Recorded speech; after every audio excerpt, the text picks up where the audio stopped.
Bonjour et bienvenue dans cette capsule qui va vous parler aujourd'hui des temps de l'indicatif. Alors, les temps de l'indicatif sont répartis en deux types. Premièrement, les temps simples. Puis, on a les temps composés. Donc, qu'est-ce qu'on veut dire avec cette notion? Les temps simples et les temps composés. Les temps simples sont répartis ou bien sont composés de 4 types. Premièrement, le présent, ou ce qu'on appelle aussi le présent de l'indicatif. Puis, l'imparfait. Puis, on a le passé simple.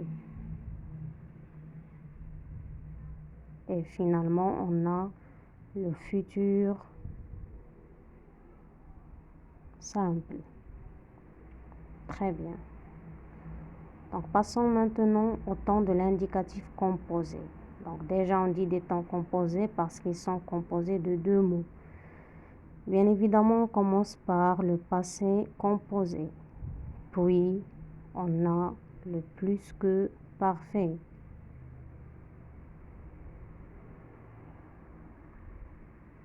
Par la suite, on parle du passé antérieur.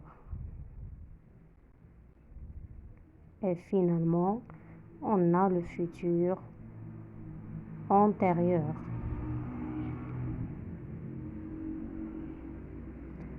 Très bien, donc prenons comme exemple le verbe parler à conjuguer au temps simple de l'indicatif. Donc conjuguer le verbe parler au présent, on dit je parle. À la fin, E. À l'imparfait, je parlais. A, I, S. Le verbe parler au passé simple, je parlais. A, I.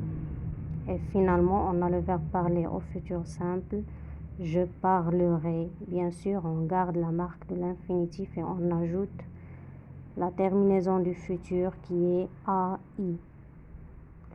Passons maintenant au deuxième exemple, c'est le verbe parler au temps composé de l'indicatif. Donc, parler au passé composé à la première personne du singulier, on dit j'ai parlé.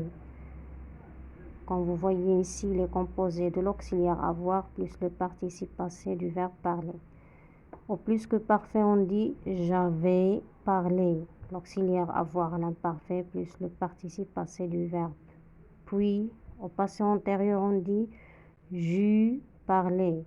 L'auxiliaire avoir au passé simple plus le participe passé. Et finalement, on a parlé au futur antérieur, c'est j'aurais parlé.